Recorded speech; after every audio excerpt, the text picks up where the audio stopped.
If somebody is a true believer. All right, number 2. The power of comfort will overtake the power of trouble. The power of comfort will overtake the power of trouble. అంటే అర్థం ఏంటి? Power of comfort, ఆదరించే శక్తి. నీ సమస్యకు ఒక శక్తి ఉంది. Curse has a power. అపవాదికి బలం ఉందా లేదా? అపవాదికి బలం ఉందా లేదా? ఉంది. అందుకే దేవుడు అంటాడు, శత్రువు బలమంతటి మీద మీకు అధికారం. వాడికి బలం ఉంది. నువ్వు దేవునిలో బలం, అందుకే అంటాడు ఎప్పుడు ఎల్లప్పుడు నీ దేవునిలో బలంగా ఉండి, బలం లేకపోతే పడేస్తాడు. అందుకే పౌలు అంటాడు, నేను శరీరం మీద ఆధారపడను. You will put you down. అయితే ఈ పాయింట్ ఏంటి? The power of comfort will overtake the power of trouble. అంటే ఆదరణ యొక్క శక్తి నీ శ్రమశ యొక్క శక్తి కంటే అధిగమిస్తుందంట. అది తెలుగులో పాయింట్. నిన్ను ఆదరించే శక్తి నిన్ను బాధ పెట్టే శక్తి కంటే అధిగమిస్తుందంట. ఐజయా 59:19-20. పడమటి దిక్కునకు వారు యెహోవా నామమునకు భయపడదురు, సూర్యోదయ దిక్కునకు ఆయన మహిమకు భయపడదురు. యెహోవా పుట్టించు గాలికి కొట్టుకొని పోవు ప్రవాహ జలం వలె ఆయన వచ్చును. Right. So shall the fear the name of the Lord from the west and his glory from the rising of the sun. దేవుణ్ణి చూసి వాళ్ళు భయపడతారంట. ఓకే, పడమటి నుంచి సూర్యుడు అస్తమించే వరకు, అస్తమించి నుంచి పడవటి వరకు భయపడతారంట. From the sun rise from the east to west. ఎందుకు భయపడతారంట? When the enemy shall come in like a flood. Enemy shall come in like a flood అంటే అర్థం ఏంటి? శత్రువు వరద వల్లే వచ్చాడు అనుకోండి. సాధారణంగా వర్షం వస్తే ఆపుకుంటాం, గొడిగెట్టుకుంటాం. నీళ్ళు వస్తే ఓకే, ఇంట్లో కూర్చుంటాం. కానీ వరద వలె వస్తే, వరదలు డేంజరస్. ఎందుకు? వరదలు ఏమవుతాయి? ఇల్లులు, మనుషులు ఏమవుతారు? కొట్టుకుపోతారు ప్రజలు. వెన్ ద ఎనిమీ, ఒక్కొక్కసారి శత్రువు ఎలా వస్తాడంట? Come in like a flood. వరద వలె వచ్చినప్పుడు spirit of the Lord shall lift up a standard against him. అంటే అప్పుడు దేవుని ఆత్మ ఎంత వరద అయితే వస్తే అంత శక్తివంతంగా దాన్ని ఆపగలదంట. సో ఇప్పుడు ఒక్కొక్కసారి మనం ఏమనుకుంటాము? నా శ్రమలు నన్ను మింగేస్తాయేమో అనుకుంటాం. అయిపోయింది నా పని. ఒక దావీదు ప్రార్థిస్తాడు, నన్ను బాధించువారు నాకంటే చాలా బలవంతులు నాయన, నా వల్ల కాదు. The one who troubles me is too powerful to me అంటాడు. Is too strong to me. నేను అతనితో యుద్ధం చేయాలంటే నాకంటే చాలా బలవంతుడు, కానీ నీ ద్వారా నేను అతన్ని జయించగలను అంట. You see that? అనుకుంటాం మనం, ఈ శ్రమలు ముంచేస్తాయేమో, కొట్టుకుపోతానేమో, నేను నా ఇల్లు ఈ వరదల్లో కొట్టుకుపోతామేమో అనుకుంటున్నాడు. అప్పుడు నీలో ఉండే దేవుని ఆత్మ వరం ఏం చేస్తుందంట? ఒక ధ్వజాన్ని, ఒక స్టాండర్డ్ని లేపి దాన్ని ఆపుతుందంట. ఇప్పుడు దాకా దేన్నైతే భయపడి కొట్టుకొని అలలతో ఇబ్బంది పడిపోయి భయపడుతున్నావో, ఈ రోజు నుంచి దేవుని ఆత్మ నీలోంచి ఒక సామర్థ్యాన్ని పెట్టి ఆ శ్రమలను ఆపునుగాక. May you rise above that. 2 కొరింథీయులు 1:3-5. 2 Corinthians chapter 1 verse 3-5. కనికరము చూపు తండ్రి, సమస్తమైన ఆదరణను అనుగ్రహించు దేవుడు. ఆగండి. కనికరము చూపు తండ్రి, సమస్తమైన ఆదరణను అంటే ఏంటి? ఏ విషయంలో అవ్వచ్చు. పాపంలో పడిపోవచ్చు, పాపంలోంచి బయటికి తీసుకొచ్చి నిన్ను నీతిలో నిలకడగా ఉంచగలడు. అప్పుల్లోంచి సమృద్ధిలోకి తీసుకురాగలడు. అనారోగ్యంలోంచి ఆరోగ్యం తీసుకురాగలడు. వివాహం చేయగలడు. ఫలించని గర్భాన్ని ఫలింపజేసి ఆదరణ ఇవ్వగలడు. ఈ can do many things. Okay, సమస్తమైన ఆదరణ. పైగా ఈ మాట చెప్తుంది ఎవరు? నానా కష్టాలు బాధలు పడ్డా పౌలు భక్తుడు చెప్తున్నాడు, నేను చాలా పడ్డాను అన్నట్లో పౌలుకి ఏమొచ్చిందంట? ఆదరణ. ఒక్కొక్కసారి అతనికే గర్వం పెరిగిపోయి ఎంత ప్రార్థించినా పోవట్లే, కానీ ఆదరణ వచ్చిందా లేదా? వచ్చింది. ఎన్నిసార్లు ప్రార్థన చేస్తే వచ్చింది? 3 సార్లు చేశాడు, వచ్చేసింది. 3 సార్లు చేయడం వల్ల కూడా రాలే. 3వసారి ఆయనకి ఆ కష్టానికి గల కారణం కనపడ్డది.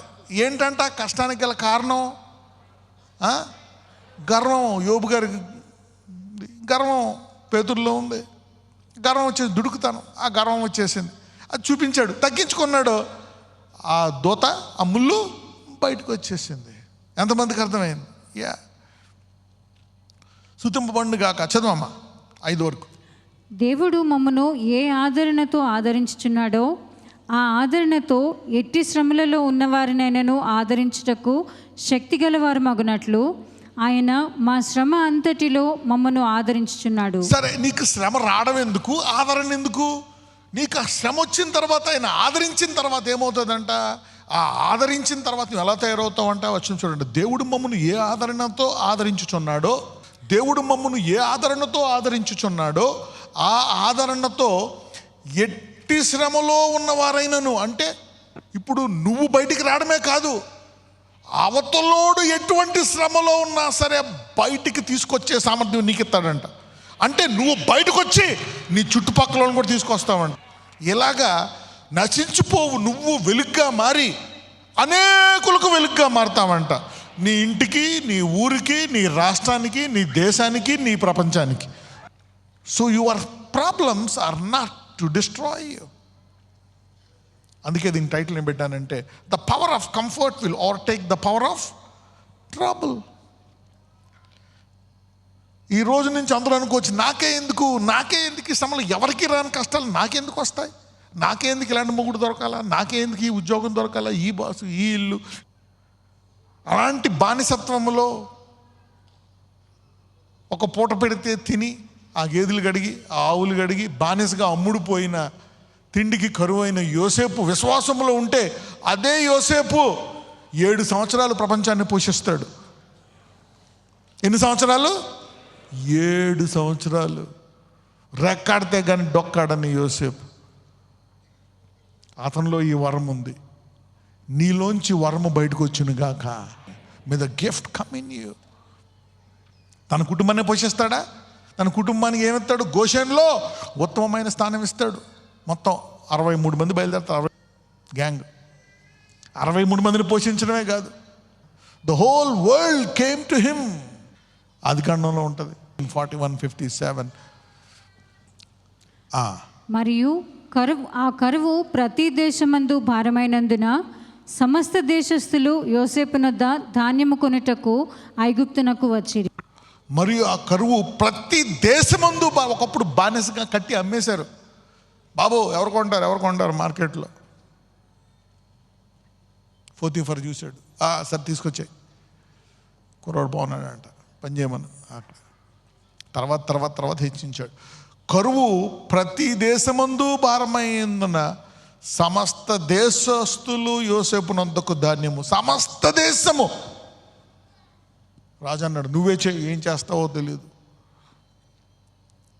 He managed it. వరం నీలో ఆ వరం ఉంది. ఈరోజు నీ కడుపుని నువ్వు పోషించుకోలేని పరిస్థితి, నీ పిల్లలకి ఫీజులు కట్టలేని స్థితిలో ఉన్నావేమో. ఈ రోజు నుంచి ఈ యొక్క శ్రమను మించిన ఆదరణ నీకు కలుగును గాక. అంటే యోసేపును ఆదరించే కాదు, అనేకులను ఆదరించే వరం అంట. May this gift come out of everybody who's listening this word. ఈ వరము ప్రతి ఒక్కరి నుంచి బయటకు వచ్చిన గాక. Let it come out. Your pain has a purpose. Your extraordinary pain has a purpose.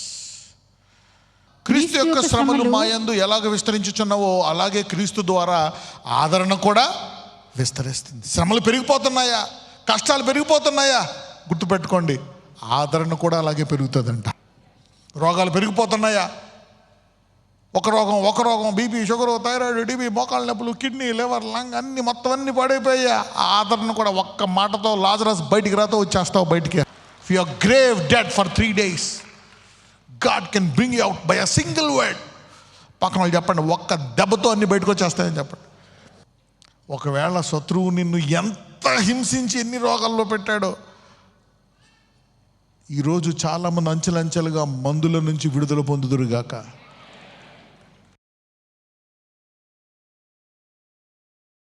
అయ్యా, the blessing of Abraham overtake the. అవును తండ్రి, యూదుల్ని ఎలాగైతే అబ్రహాం ఆశీర్వాదం వారిని అధిగమించిందో, వారిని ఇప్పటికీ కూడా యూదులంటే ఆశీర్వదించబడిన ప్రజాంగం. వాళ్ళని ఎడారిలో పెట్టినా వాళ్ళు ఆశీర్వదించబడతారు నాయన. ఎక్కడ పెట్టినా వారి స్థలము ఆశీర్వదించబడుతుంది. అదే అబ్రహాం ఆశీర్వాదం ఈరోజు సంఘమంతటికి, ఇదిగో ప్రభువా లైవ్లో ఉన్న వాళ్ళందరికీ వారి గృహాలకి దయచేయమని నజరేయుడైన యేసునామమున ప్రార్థిస్తున్నాము తండ్రి. ఆమేన్.